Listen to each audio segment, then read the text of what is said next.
The Huawei P series has always been about mobile photography, and with the P50 Pro launching here in the Philippines soon, I want to answer two questions. Number one, the more obvious what's new with the P50 Pro, and number two, has it lost some of that magic when it comes to photography?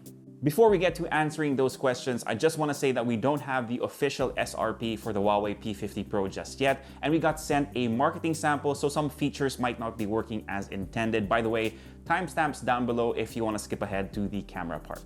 Okay, so what's new with the Huawei P50 Pro? Let's start with the processor because I think this is the first flagship phone from Huawei that I've ever held that isn't using a Kirin chip. Under the hood of the P50 Pro is a Qualcomm Snapdragon 888 processor. Yes, Snapdragon over Kirin for this one. I was shocked when I started hearing news about this smartphone. And as you can imagine, it has all the muscle you'll ever need to get through the tasks that you would require of your smartphone. By the way, this is paired with 8GB of RAM and 256GB of storage. And if you're into the benchmark scores, well, the numbers look really good on this device as long as you have performance mode on, and it seems to be on par with all the other phones that have this processing package. It definitely got me through the days where I used this device as my daily driver, and I even tried my hand at some Mobile Legends even though I suck, and to no surprise, it ran really smoothly on the P50 Pro.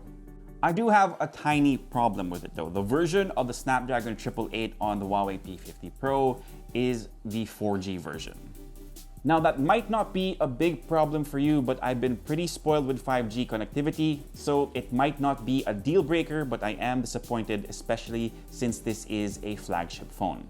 Now, an overall theme for the Huawei P50 Pro is their new chosen buzzword, which is true chroma. Basically, that means that you'll be seeing true-to-life colors when it comes to their cameras, which we will be talking about later on, but that also applies for their screen too.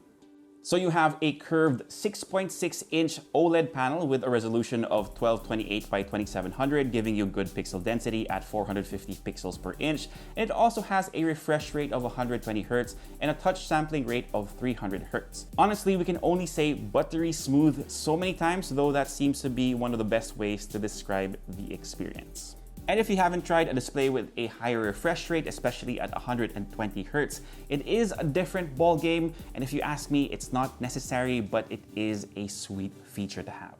Anyway, Huawei says that their True Chroma display has professional grade color accuracy and supports the P3 wide color gamut. And to be honest with you guys, despite editing all these videos, my eyes aren't trained for that. But the videos I've watched on the P50 Pro do look really, really good. And to complement that, of course, Huawei has equipped this device with stereo speakers like most flagship nowadays, and here's a quick sample.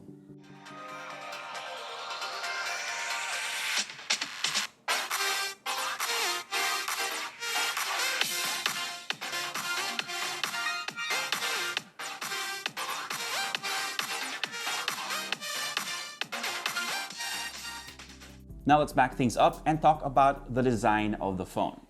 While the general look of this phone might be pretty similar to previous flagships from Huawei, it is lighter and thinner, so if that's something you're looking into for your next phone, this fits the bill. It also has IP68 dust and water resistance. Now, the biggest thing about the design of the Huawei P50 Pro has to be the design of its camera array. They're calling this their true form dual matrix camera, and honestly, I'm really on the fence about this design. I get that you want something different, but this is definitely going to be very, very subjective. Let me know what you guys think about the design of the Huawei P50 Pro, but to give you guys an idea about how big those circles are, it's bigger than a 1 peso coin. So I'm not sure if I really covered everything new about the Huawei P50 Pro, but if you want more details, I will leave a link down below in the description or as a pinned comment for our review on the website. Now let's move on to the second question. Has Huawei lost the magic when it comes to photography on the P50 Pro? The short answer, no, and I think they even captured a bit more magic, but let's talk about what's in their true form dual matrix camera array first. So there are 4 cameras on the back. There's a 50 megapixel True Chroma camera at f1.8. There's a 40 megapixel True Chroma mono camera at f1.6. a 13 megapixel ultrawide, and a 64 megapixel telephoto camera. And of course, for you selfie lovers out there, there's a 13 megapixel front camera at f2.4. So, like I said, True Chroma is their new buzzword, but to introduce even more marketing terms from Huawei, you have things like Huawei XD Optics and their new Fusion Pro image engine. It's a lot of fancy words, but the goal is to provide us with great images with good color accuracy and dynamic range. So the question is, what do the photos look like? Really good, actually. The P50 Pro does deliver true-to-life colors with the snaps we were able to take so far. Here's a quick photo of Pikachu and Rowlet that I picked up from Unboxed Green Hills, and it was basically what I was seeing as I was taking the photo. So good job, Huawei. It's refreshing to see the results compared to overly, sometimes saturated images that we see in these camera tests. Skin tones look to be on point as well with the photos I was able to take of the wife, and bonus, the background separation in portrait mode is good too. Wife approved. It's a clean cut. We also tried this on aperture mode with the simulated f0.95, and well, I just want to say that you probably want to use this as needed. Don't use it very often because, yeah, it goes a bit overboard. Now moving on to the ultra-wide angle, again, a pretty good representation of what the scene actually looked like in person. It did work its magic a bit on the clouds, but tastefully, and I can't wait to take this phone with me as I go out of town next year. In low light, the main camera does an excellent job in the scenarios I tested it in. Fairly clean detail in most of the shots we took, but I do suggest taking safety shots even though it has OIS. Now you will see some cases where the night mode from the main camera as compared to the ultra-wide will be extremely different, so that's something to keep in mind. As for the telephoto, you're getting pretty good shots too, so let's start off with the main camera to 3.5x zoom, and then let's get a bit closer, even closer. And to max everything out, here's a photo of the event security on ground level at the maximum digital zoom. Not bad. I mean, I'm not really expecting a ton of detail, especially if you're zoomed in that much digitally, but this is definitely one of the best results we've seen. Now for selfies, you've got really good color accuracy on the front camera as well. Good detail too. I mean, you can really see my fine lines and the fact that my skin is really bad. So let's move on to a photo of Leia.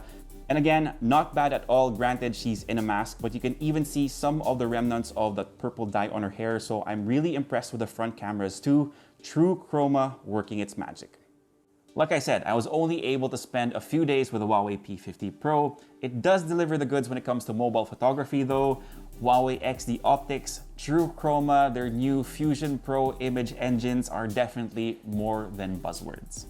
So there you go. That's the Huawei P50 Pro for now. We'll be doing more tests and update you with the SRP as soon as we know. Maybe even do a blind photo comparison to see how it holds up against some of its competition as well.